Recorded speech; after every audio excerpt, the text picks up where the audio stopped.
Kita akan langsung saja lanjutkan perbincangan seperti judul yang kami pilih. Pak Jarod, NU dibidik oleh PDIP, benarkah hal itu? Karena kabarnya dua nama yang kemudian mengerucut dan ada di kantong Bung Mega adalah Ibu Khofifah Indar Parawansa, kemudian juga Pak Mahfud MD. Benar nggak Pak? Maaf Putri, Mas Adi, untuk merevisi ya sedikit ya, bahwa yang kita inginkan itu bukan ketahanan pangan ya, tapi kedaulatan pangan.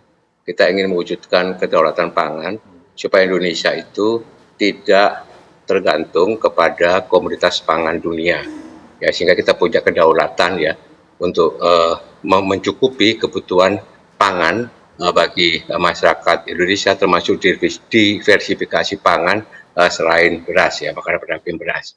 Terkait dengan pertanyaan Putri tadi, iya, tentu saja nama-nama itu kan sudah ada di kantong Ibu Mega ya.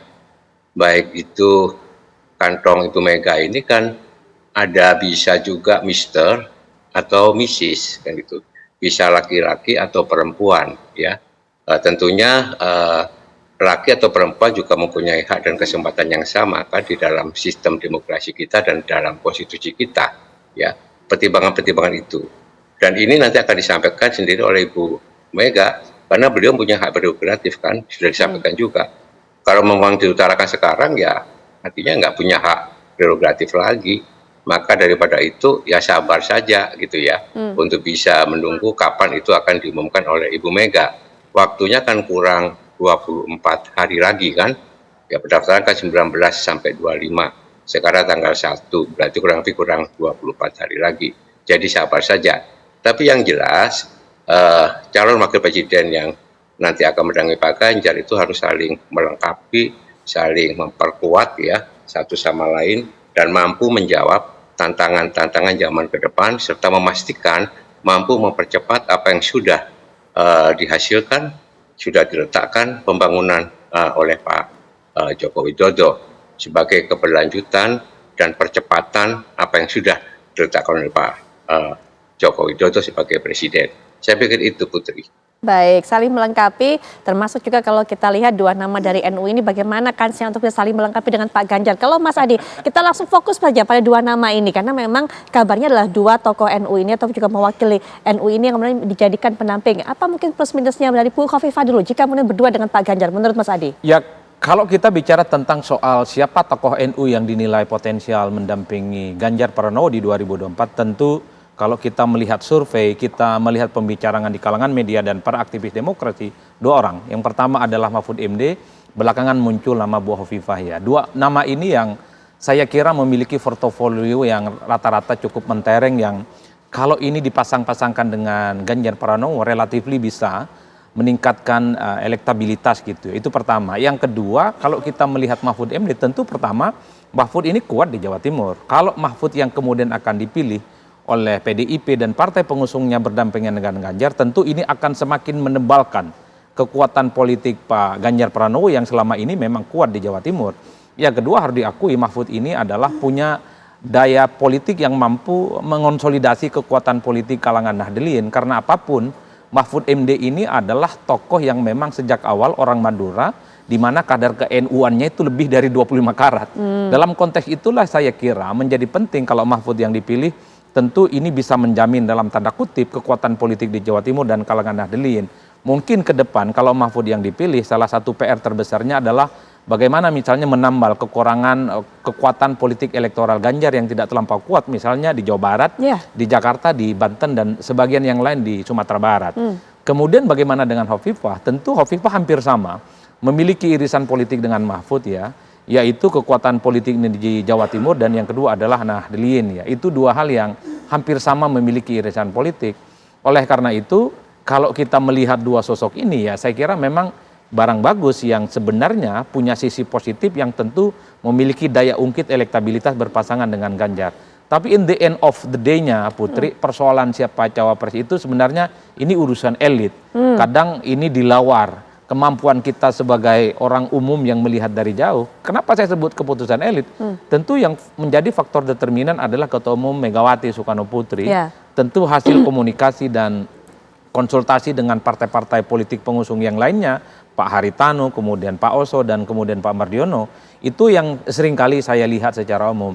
Tapi overall antara Mahfud MD dan kemudian Bu Hovifah, saya kira plus dan minusnya hampir sama bagi saya secara umum. Tapi yang sedang dicari betul oleh PDIP, kalau betul dua orang ini yang mengerucut, tentu yang paling banyak memberikan insentif politik ya, itulah yang kemudian akan dipilih secara umum.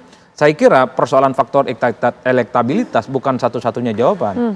Misalnya Ridwan Kamil, siapa yang meragukan popularitas dan elektabilitasnya, tapi nyatanya dicoret. Baik. Yang kedua tentu yang dilihat itu bahwa antara Mahfud dan kemudian Bu Hovifah, kira-kira siapa yang memiliki chemistry, kemudian suasana batin yang sama dengan PDIP, dengan Ganjar dan partai pengusung yang lain. Ini yang saya kira menjadi titik kunci, titik krusial, di mana publik kira-kira begitu sampai saat ini sebenarnya hanya bisa menebak secara umum. Tapi kalau saya membaca pembicaraan dari awal, Pak Mahfud ini kan sejak awal sudah mulai muncul sebagai sosok yang nyaris tidak tergantikan. Kan dulu ada 9 nama, 7 nama, 5 nama, bahkan sampai 2 nama. Ini kan ada terus gitu ya? Ya, Pak Mahfud ini Konsisten. ada terus. Nah, Bu Hovifah ini sebenarnya kenapa muncul belakangan? Karena ada pernyataan dari Pak Hasto yang mengatakan mungkin Mr. X, tapi mungkin juga Mrs. X. Mrs. X itulah yang kemudian diasosiasikan dengan Hovifah karena dinilai punya warna NU. Apalagi pada saat yang bersamaan kita mendengarkan P3 itu mengatakan kalau pun toh bukan Sandiaga Uno, tapi Cawapres Ganjar itu minimal punya irisan dengan P3. Publik juga menebak itu Hovifah jawabannya. Jadi Hovifah ini muncul belakangan. Kalau Mahfud kan sejak awal. Betul, betul. Ya tanda-tandanya sudah ada. Tapi mungkin penutup juga dari Pak Jarod. Sekalian mungkin Pak bisa diberikan jawaban. Kalaulah memang di antara dua ini nama yang dipilih. Menurut Mas Adi plus minusnya sebenarnya lebih kurang sama. Tapi mampukah dua nama yang digadang-gadang ini menjawab kekurangan suara atau setidaknya peluang yang seharusnya bisa diraih oleh Pak Ganjar yang selama ini dinilai kurang di Jawa Barat, Jakarta ataupun Banten dan Sumatera Barat. Pak Jarod terakhir ini. Itu yang nyebut dua nama itu kan Mas Adi sama Mbak Putri. Ya toh Pak Hasto menyampaikan Mr. X dan Mrs. X ya. Jadi bisa laki bisa perempuan gitu kan ya. Kalau misalkan masyarakat pada Pak nebak ya monggo saja, silakan saja. Tapi Bu Mega akan juga mendengarkan suara di akar rumput, suara di rakyat ya. Sambil kemudian minta ya mohon petunjuk pada Tuhan Yang Maha Esa, dan kalau Ibu Mega memutuskan sesuatu itu dengan mata hati juga. Baik. Perlu kontemplasi yang dalam gitu ya. Jadi saran saya begitu ya, itu ditunggu saja. Kalau menurut saya sih masih punya kesempatan yang sama, peluang yang sama. Masih ada Pak Sandi, ada Pak Andika kan gitu, ada Pak TGB kan gitu kan ya. Itu juga masih punya peluang yang sama gitu ya. Jangan-jangan nanti diumumkannya diumumkannya kan ada Bu Hovifah. Diumumkannya pas detik-detik. Nah, jangan-jangan nanti diumumkannya pas detik-detik Pak, seperti pada 2019 lalu Pak, pemilu 2019 lalu jangan-jangan. Clue-nya itu momentum yang tepat. Oke. Nah, kita lihat nanti momentum yang tepat seperti apa. Seperti pengumuman Pak Ganjar misalkan, momentum yang tepat adalah 1 hari sebelum Lebaran. Kemudian itu tanggalnya 21 April ya, tempatnya juga spesial ya. Jadi tunggulah momentum yang tepat. Baik Pak Jarod, kita akan menunggu dengan sabar tentunya kapan momentumnya dan juga hasil kontemplasi Ibu Megawati. Tapi terima kasih Pak Jarod sudah berkenan untuk bisa bergabung dalam perbincangan ini dan juga memberikan kisi-kisi mengenai calon pendamping dari Pak Ganjar. Terima kasih juga Mas Adi sudah memberikan pandangannya.